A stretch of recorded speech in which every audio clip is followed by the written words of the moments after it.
नमस्कार बंधुगण, जय जगन्नाथ। आज हूँ मोक्षदा एकादशी, बहुत बड़ दिन। यही एकादशी कथा को आपण माने मूलरू शेष पर्यंत थरुटीए निश्चय शुणिबे। युधिष्ठिर कहिले, हे देवदेवेश्वर, मार्गशीर मास शुक्ल पक्षरे केउ एकादशी पड़े, ताहार विधि कौन तथा सेथिरे केउ देवतांकर पूजन करा जाए? स्वामी, ए समस्त यथार्थ रूपरे कहंतो। श्रीकृष्ण कहिले, नृपश्रेष्ठ, मार्गशीर मास शुक्ल पक्षर एकादशी विषय वर्णना करिबी, जହାର श्रवण मात्रके बाजपेयी यज्ञर फल प्राप्त हुए। सेही सर्व पाप हारिणी एकादशीर नाम मोक्षदा। राजन, सेदिन यत्नपूर्वक तुलसी मंजरी तथा धूप दीपादि द्वारा भगवान दामोदरंक पूजन करिबा उचित। पूर्वोक्त विधि अनुसार ही दशमी एवं एकादशीर नियम पालन करिबा उचित। मोक्षदा एकादशी महापातक नाशिनी। सेदिन रात्रि रे मोर प्रसन्नता निमंते नृत्य गीत एवं स्तुतिर आयोजन पूर्वक जागरण करिबा उचित। जेउ मानकर पितृपुरुष पापवशत नीच जोनि प्राप्त होइछन्ति, सेमाने एही एकादशीर व्रत पालन करी तार पुण्य निज पितृपुरुषों को दान कले पितृपुरुष मोक्ष प्राप्त हुअन्ति। एथिरे तिळे मात्र संदेह नहीं। पूर्व कालर कथा, वैष्णवों द्वारा विभूषित परम रमणीय चंपक नगर रे वैखानस नामक राजा रहुथिले। से प्रजा को निज पुत्र भली पालन करुथिले। इत्यवसर रे दिने राजा रात्रि रे आपणा पितर को नीच जोनि प्राप्त होइथिबा स्वप्न रे देखिले। सेमानंको ए अवस्था रे देखि से बड़ विस्मित हेले एवं सकाळ ब्राह्मण को रात्रिर समस्त स्वप्न वृत्तांत कहि सुनाइले। राजा कहिले, हे ब्राह्मण, मु मोर पितृपुरुषों को नरकरे पतित होइथिबार देखिछि। सेमाने बारंबार क्रंदन करिबा सहित मते कहुथिले जे तुमे आमर तनुज, एणु एही नर्क समुद्ररू आमको उद्धार कर दिजबर। एही रूपरे पितृपुरुषंकर दर्शन होइथिबारु मते शांति मिलु नाही। कौन करिबी, केउठिकी जिबी? मोर हृदय द्रवीभूत हेउछि। द्विजोत्तम, कृपा करी सही व्रत तप जोग कुहंतो, जहा द्वारा से माने तत्काल नरकरू उद्धार पाई जिबे। मो परी बलवान तथा साहसी पुत्र बंची थाउ थाउ मोर माता पिता घोर नरकरे पड़िछन्ति, एणु एपरी पुत्र थाई कि लाभ? ब्राह्मण कहिले, राजन, एही निकटरे पर्वत मुनिंकर महान आश्रम अछि। से भूत एवं भविष्यतर ज्ञाता। नृपश्रेष्ठ, आपण तांको पाखको चली जांतो। ब्राह्मणों कथा सुनी महाराज वैखानस अति शीघ्र पर्वत मुनि आश्रम को गले एवं सेठारे मुनि श्रेष्ठ को देखि दंडवत प्रणाम करी मुनिंकर चरण स्पर्श कले। मुनि मध्य राज्यर 7 अंगर कुशलता पचारिले। राजा कहिले, स्वामी, आपणक कृपारु मो राज्य 7टी जाक अंग सकुशल अछंती, किंतु मु स्वप्न रे देखिली जे मोर पितृपुरुष गण नरकरे पड़िछन्ति। एणु कृपा करी कहंतु जे केउ पुण्यर प्रभाव रे सेमानंकठारु मुक्ति हेब। राजांकर एही कथा सुनी मुनि श्रेष्ठ पर्वत मुहूर्तक पई ध्यानस्थ हेले। तापरे से राजा को कहिले, महाराज, मार्गशीर मास शुक्ल पक्षरे जे मोक्षदा नामक एकादशी आसे, तुमे समस्ते ताहार व्रत कर एवं तार पुण्य पितृपुरुषों को प्रदान कर। सही पुण्यर प्रभाव रे नरकरू सेमानंकर उद्धार होई जिवो। भगवान श्रीकृष्ण कहउछन्ति, युधिष्ठिर, मुनिंकर एही वचन सुनी राजा पुनः स्वगृह प्रत्यावर्तन कले। उत्तम मार्गशीर मास आसीबारु राजा वैखानस मुनिंक कहिबा अनुसारे मोक्षदा एकादशीर व्रत करी ताहार पुण्य समस्त पितृपुरुष समेत पितांको प्रदान कले। पुण्य प्रदान करिबार किछि क्षण मध्यरे आकाशरू पुष्पवृष्टि हेबाकु लागिला। वैखानसंक पिता समेत समस्त पितृपुरुष नरकर उद्धार पाइले ଏବଂ ଆକାଶରେ ଦର୍ଶନ ଦେଇ ରାଜାଙ୍କୁ ପୁତ୍ର ତୁମର କଲ୍ୟାଣ ହେଉ ଆଶୀର୍ବାଦ ଦେଇ ସ୍ୱର୍ଗକୁ ପ୍ରତ୍ୟାବର୍ତ୍ତନ କଲେ। ରାଜନ୍ ଯିଏ ଏହିପରି କଲ୍ୟାଣମୟୀ ମୋକ୍ଷଦା ଏକାଦଶୀର ବ୍ରତ ପାଳନ କରେ ତାର ସମସ୍ତ ପାପ ନଷ୍ଟ ହୋଇଯାଏ ଏବଂ ମୃତ୍ୟୁ ପରେ ସେ ମୋକ୍ଷ ପ୍ରାପ୍ତ କରେ। ଏହି ମୋକ୍ଷଦାୟିନୀ ମୋକ୍ଷଦା ଏକାଦଶୀ ମନୁଷ୍ୟ ପାଇଁ ଚିନ୍ତାମଣି ସଦୃଶ ସମସ୍ତ ମନୋରଥ ପୂର୍ଣ୍ଣକାରୀ। ଏହି ମହାତ୍ମ୍ୟର ପଠନ ଓ ଶ୍ରବଣ ଦ୍ୱାରା ବାଜପେୟୀ ଯଜ୍ଞର ଫଳ ପ୍ରାପ୍ତ ହୁଏ। ଏବେ ଆସନ୍ତୁ ଏକାଦଶୀ କଥା ଗୀତରେ ଗାଇବା।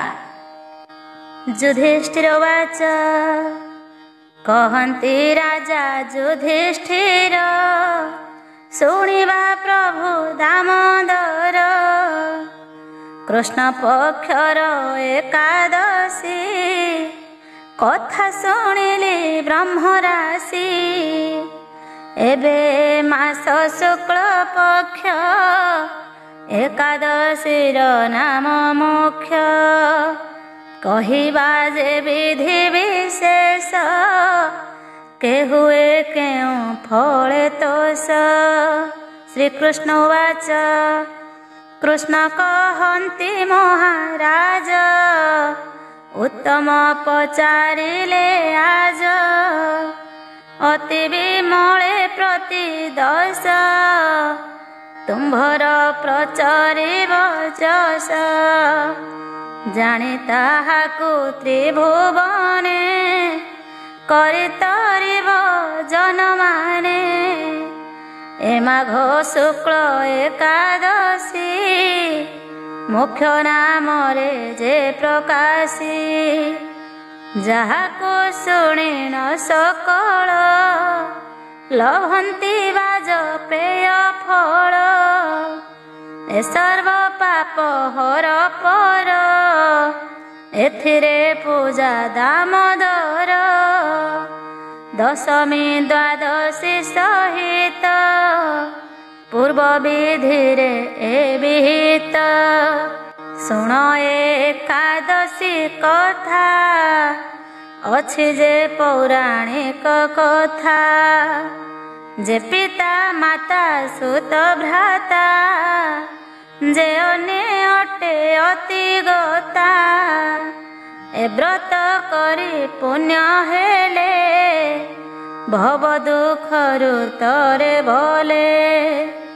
ହେମନ୍ତେ ମହିମା ଏହାର, ଶୁଣି ପ୍ରତ୍ୟକ୍ଷେ ଯୁଧିଷ୍ଠିର। ସମ୍ପତ୍ତି ଭରେ ଆଲୋକିତ, ରମ୍ୟ ଯୋଜନ ପୁରୋହିତ। ତହିଁରେ ପୂର୍ବେ ବୈଖାନସ, ନାମେ କଇ ନର ଈଶ। ଯେ ପୁତ୍ର ପରି ପ୍ରଜା ପାଳି, ସୁଚି ଚରିତ୍ରେ ଋଷି ପରି।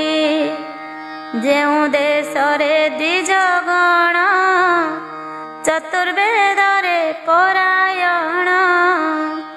ପ୍ରଜାମାନେ ହିଁ ପାପହୀନ, ସେ ସ୍ୱାମୀ ବ୍ରାହ୍ମଣ ଅଧୀନ।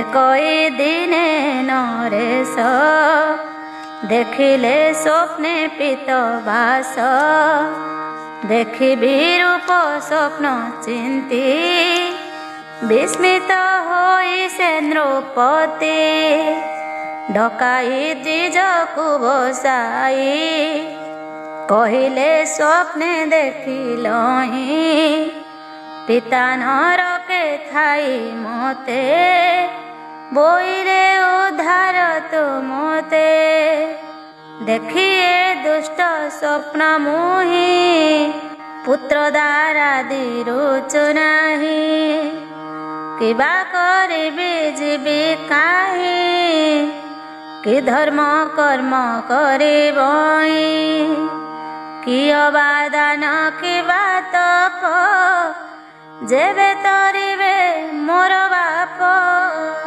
ব্রাহ্মণ বাচ যাহার পুত্র থাই করি পিতাকু ন পারে উদ্ধরি সে পুত্র জি কিবা কার্য ହଉ ବା କଲା ହଉ ଧାର୍ଯ୍ୟ, ଯେ ପିତା ମାତା ନଉ ଧରେ, ସେ ପୁତ୍ର ଜନ୍ମ କି ଅର୍ଥରେ। ପିତାଙ୍କ ଗୁଣ କର୍ମ ଧ୍ୟାଇ, ନରକ ହେତୁକୁ ନ ପାଇ। ବିଚାରି ବ୍ରାହ୍ମଣ କହିଲେ, ଚଳ ପର୍ବତ ମୁନି ମେଳେ। ଶୁଣି ପଣ୍ଡିତ ଦ୍ୱିଜ ବାଣୀ, ପ୍ରତାପ କରି ନୃପମଣି। ଗଲେ ପର୍ବତ ମୁନି ଧାମ, ଦେଖିଲେ ବିପୁଳ ଆଶ୍ରମ। ବସି ଅଛନ୍ତି ମୁନି ବର, ଦେଖିଲେ କିବା ବେଦ ବର।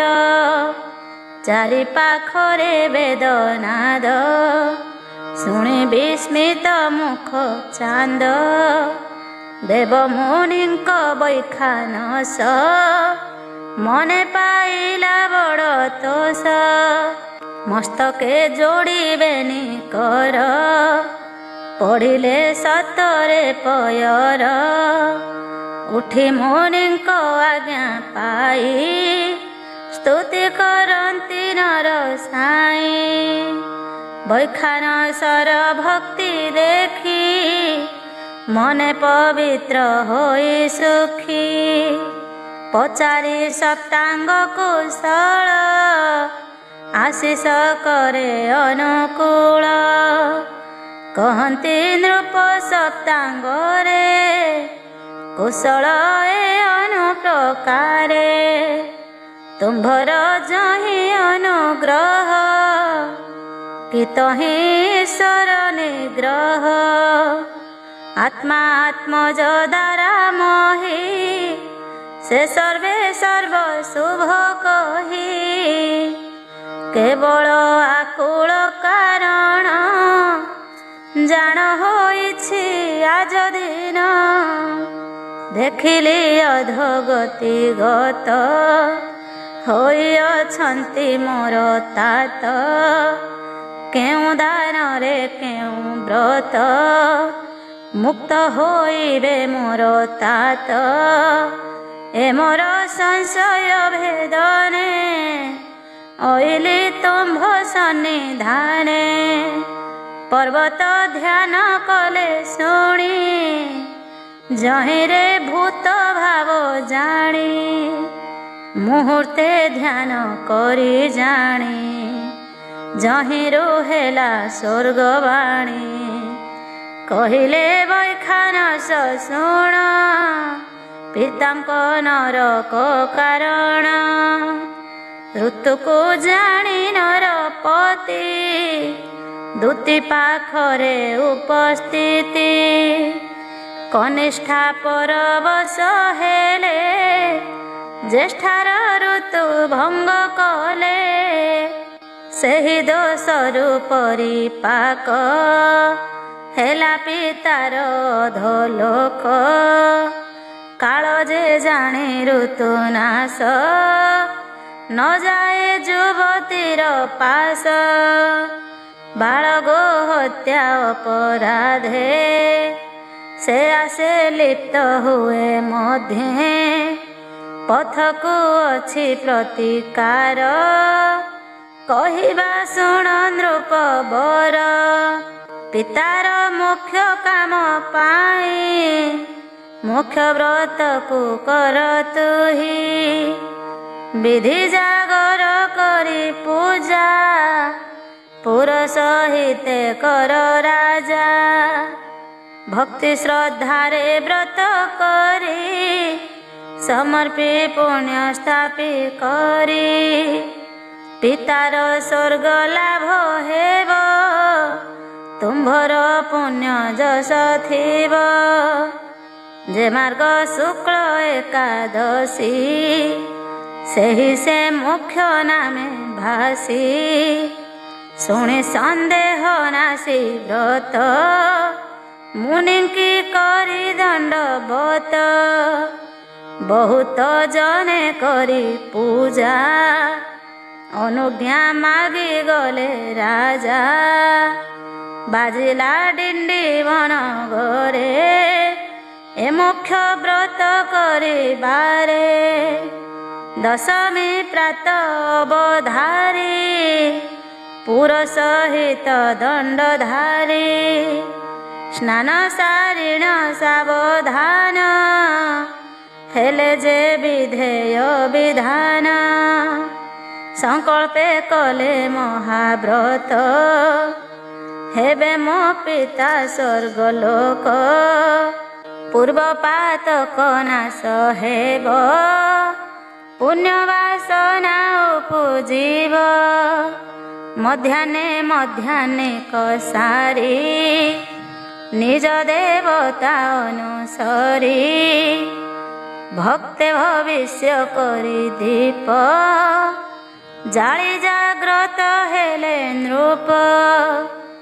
ଭଗବନ୍ଧ୍ୟାନେ ରାତ୍ରି ଗଲା ପ୍ରବେଶ ପ୍ରାତ କାଳ ହେଲା ସ୍ନାନ ସାରିଣ ଶୁଚି ମନ୍ତ ହୋଇ ନୃପତି ପାଠଗତ ସାରିଲେ ନିତ୍ୟ କର୍ମ ମାନ ଶୁଣିଲେ ମହାତ୍ମ୍ୟ ପୁରାଣ ବ୍ରତ ଆରାଧି ଦେବ ପୂଜା କଲେ ସେ ବୈଖାନସ ରାଜା ଦେବତା ଅତିଥି ବ୍ରାହ୍ମଣ ପୂଜିଲେ ରାଜା ପୁନ ପୁନ କାମ କ୍ରୋଧାଦି ବ୍ୟବହାର ନୋଇଲେ ପରତେ ତାଙ୍କର ହିଂସାରେ ନାହିଁ ଅବକାଶ ଦୟା ଦାନରେ ଦିନ ଶେଷ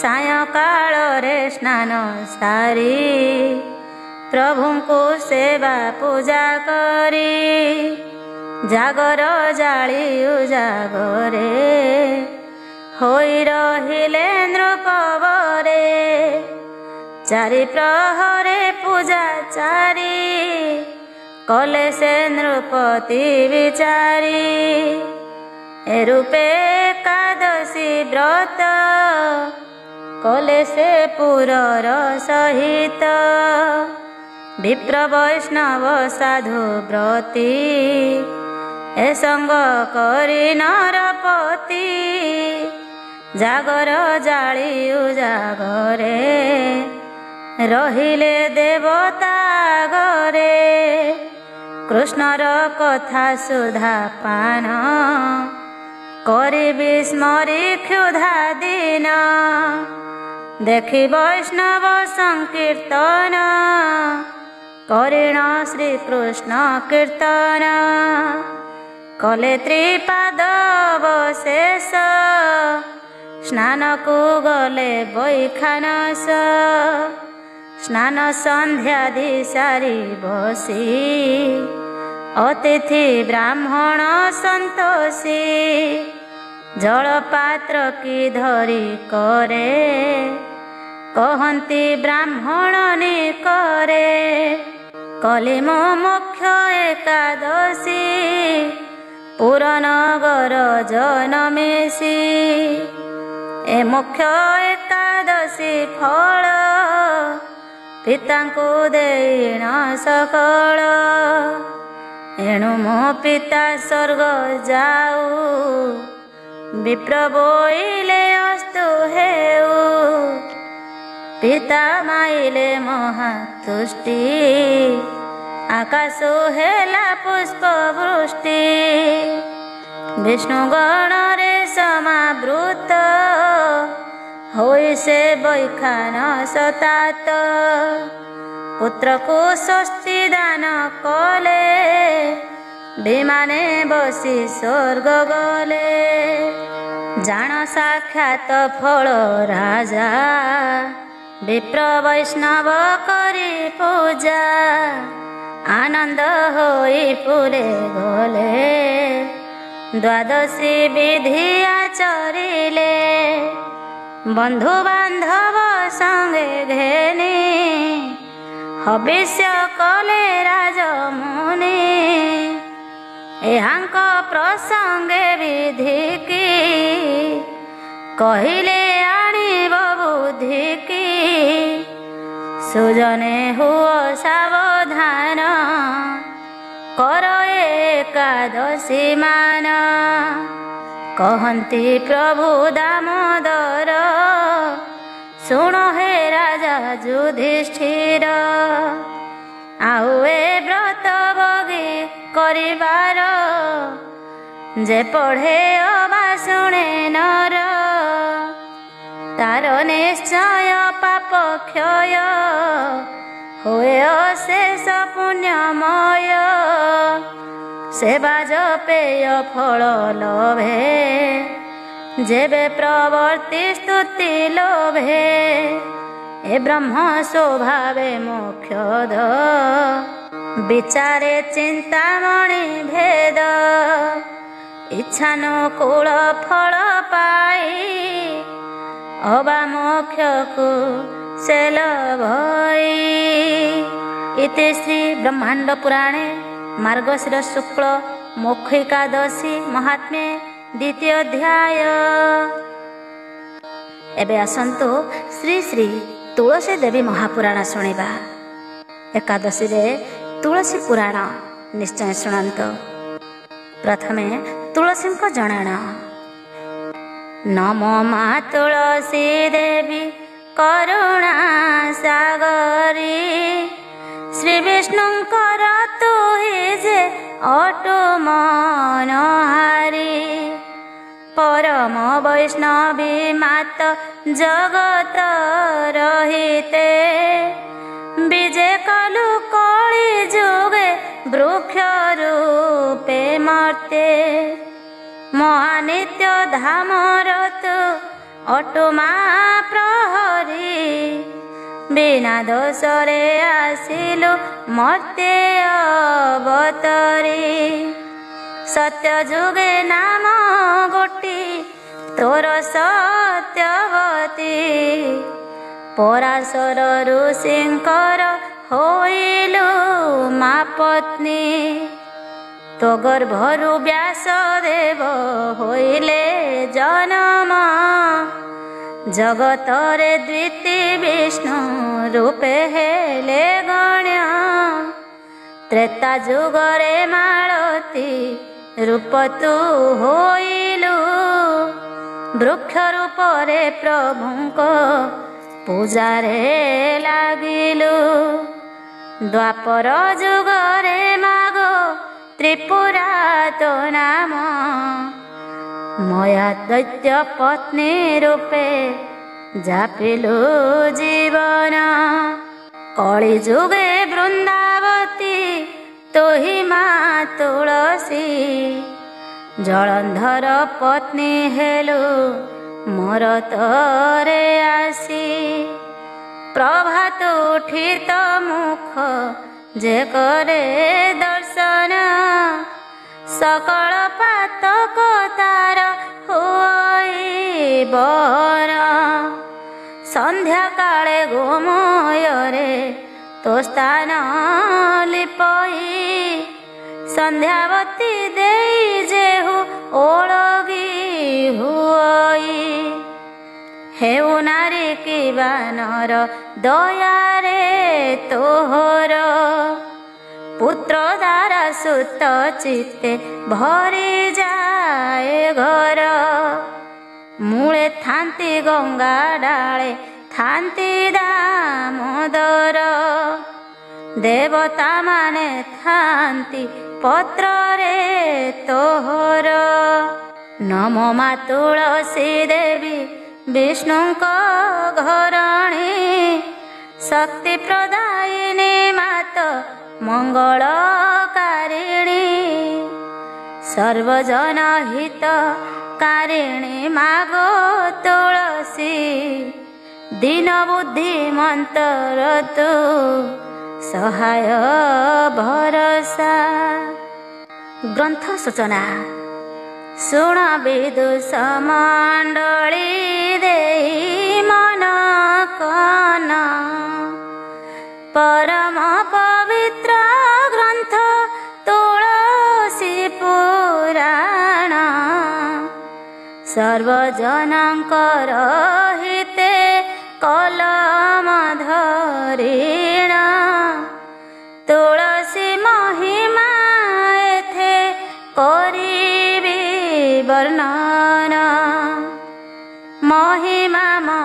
जननी देवी जे तुलसी केउ परी जे कले मर्त्य धामे आसी चारि जुगे मोर तरे हेले उत्पन्न केउ जुगे ताहांकर हेला केउ नाम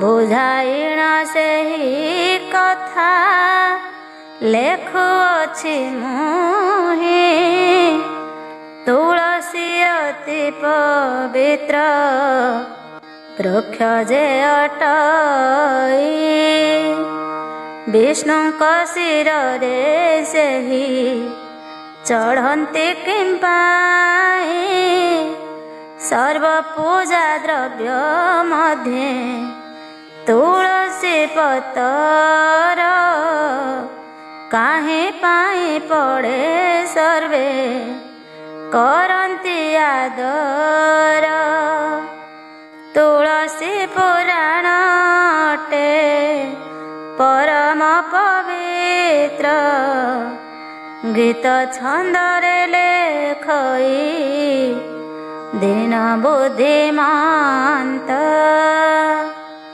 तुलसी महिमा कथन शुण हे विबुद्ध जने मन कर्ण देई अपूर्व चरित एक कहुअछि मोहि सुख परीक्षितांकर कथोपकथन जाकी अटे तुलसी देवींक पुराण एक दिने परीक्षित राजा बसिथिले प्रजा मानकर हाने लाभ बुझुथिले प्रजा मानकर हानि लाभ जे शेषरे सुख मुनि परवेश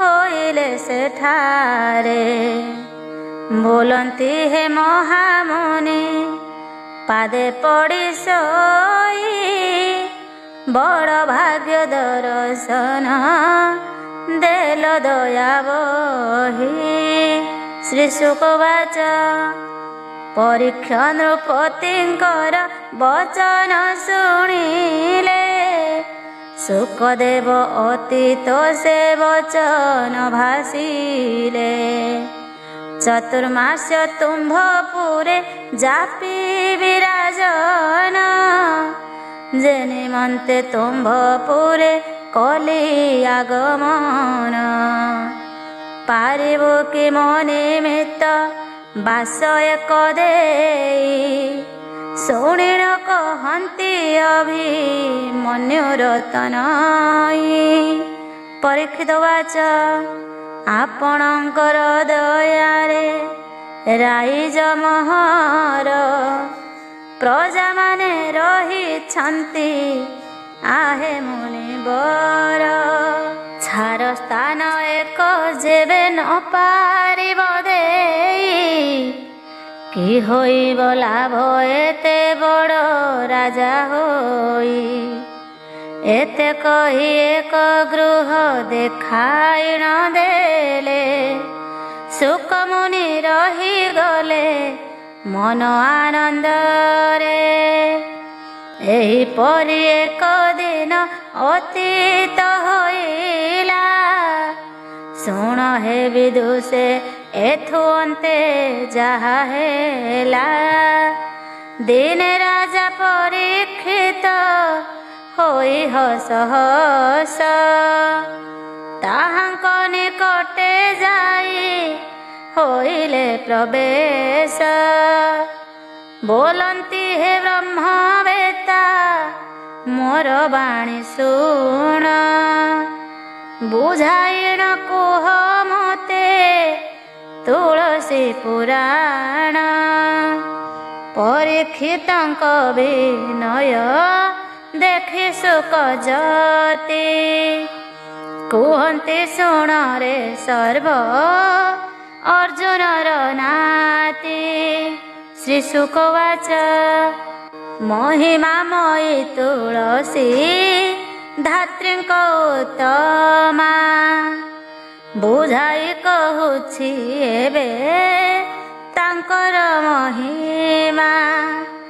ପରମ ପବିତ୍ର କଥା ଅଟେ ଆଖ୍ୟାନ କହୁଅଛି ହେ ରାଜନ ମନ ଦେଇ ଶୁଣ। ପରମ ପଣ୍ଡିତ ତୁମ୍ଭେ ଅଟ ମହାଜ୍ଞାନୀ ଗୁପତ ବିଷୟ ମତେ ପଚାରୁଛ ଜାଣି। ତୁମ୍ଭ ବିନେ ଆନ କେହୁ ହେଲେ ନର ନାହା କଦାଚନ ବୁଝାଇଣ ନ କହନ୍ତି ଏହା। ମନ ଦେଇ ଶୁଣ ଏବେ ତୁଳସୀଙ୍କ କଥା ଶୁଣି ହୃଦୟରୁ ତବ ଯେ ତୁଟି ଯିବ ବ୍ୟଥା।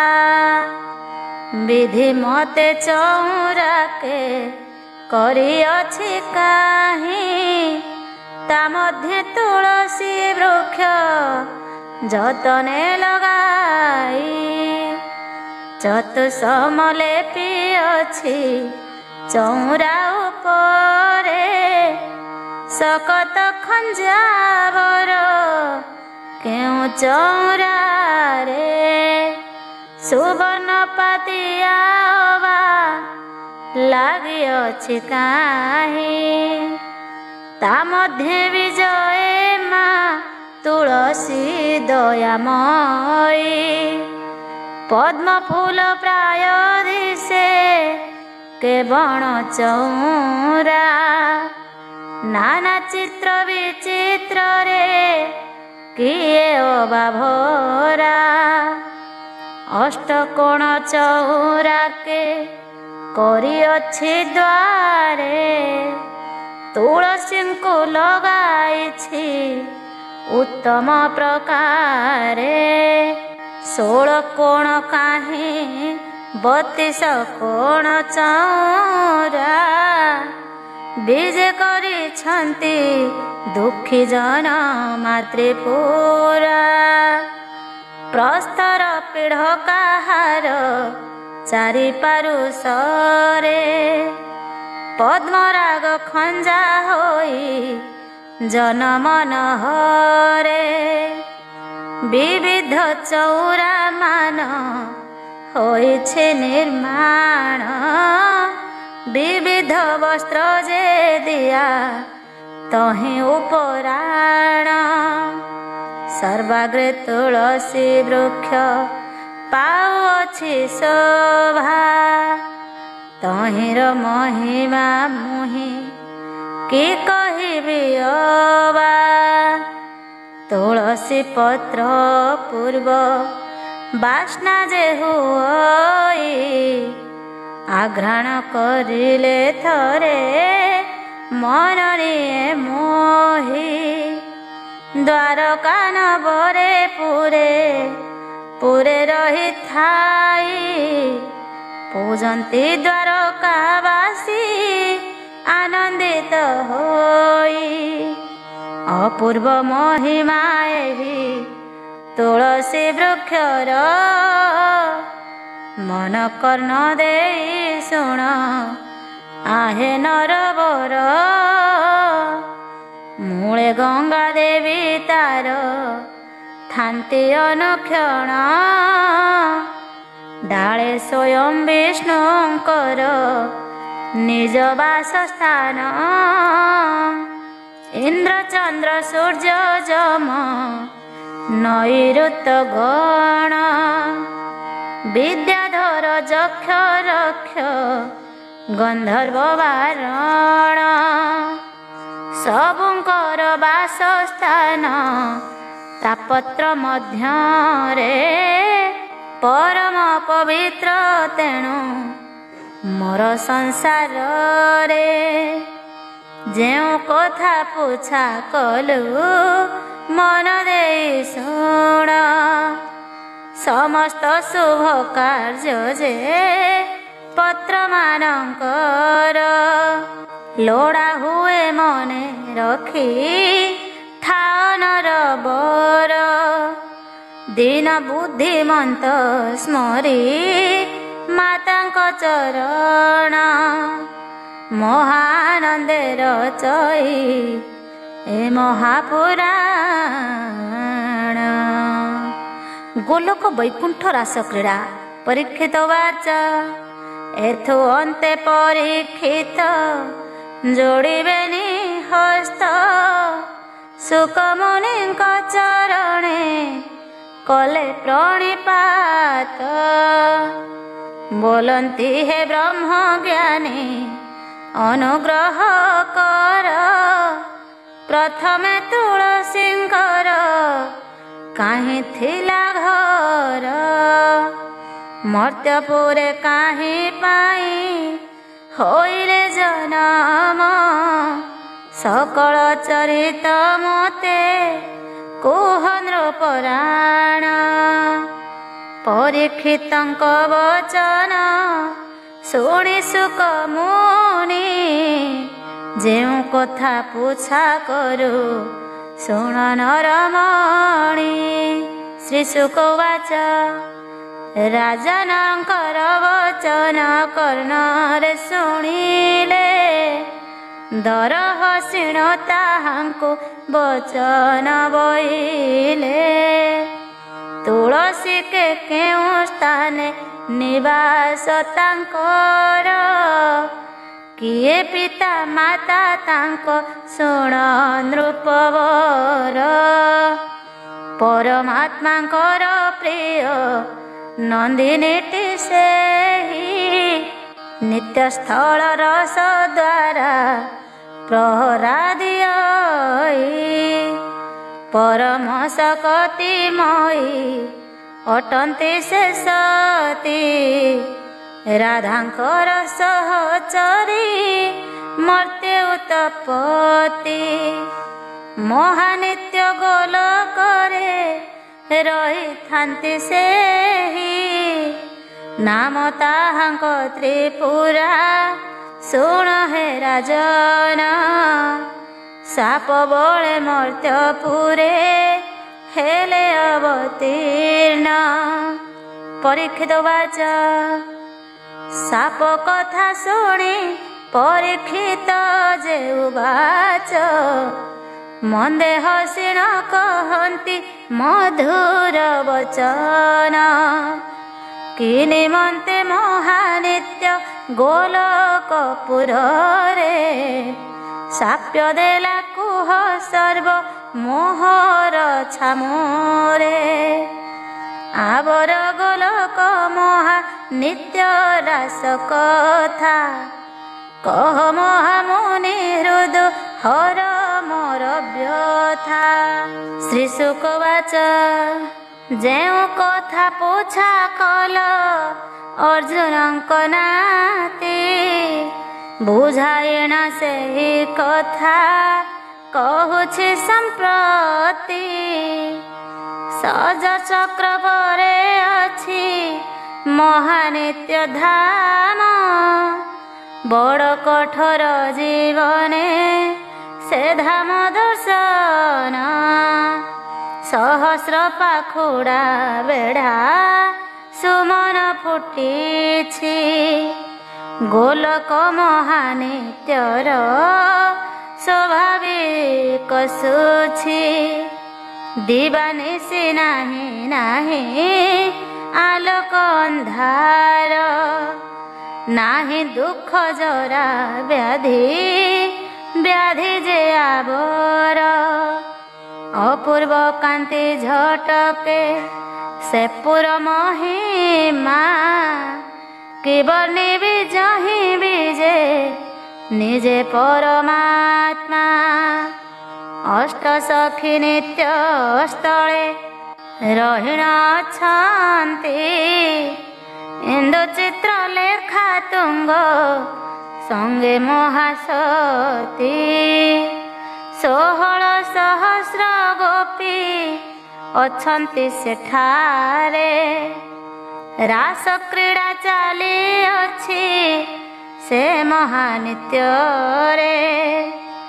ନିଜେ ପରମାତ୍ମା ଶସ୍ତ୍ର ଦୋଳ ପାଖୁଡ଼ାରେ। ରାଧାଙ୍କୁ ନେଇ କ୍ରୀଡ଼ନ୍ତି ଆନନ୍ଦ ମନରେ।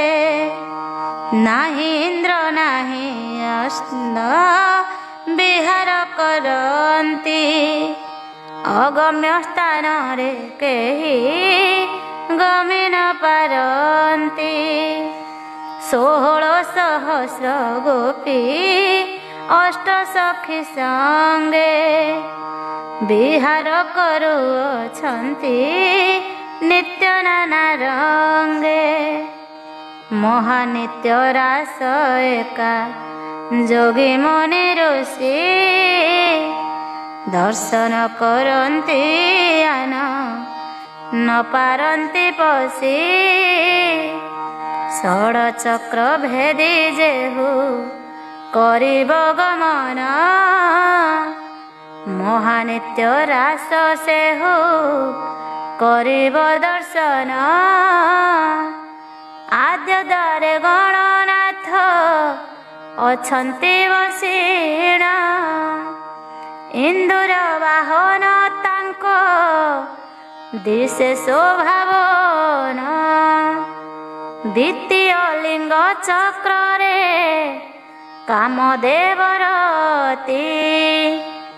କାମନା ତେଜି ଯେହି ଦ୍ୱାର ଜୀବ ଜିତି। ଇନ୍ଦ୍ରିୟ ସଂଯମ କରି କରିବ ଗମନ। ତୃତୀୟ ଚକ୍ରର ଦ୍ୱାରେ ଜୀବ ପହଞ୍ଚିଣ।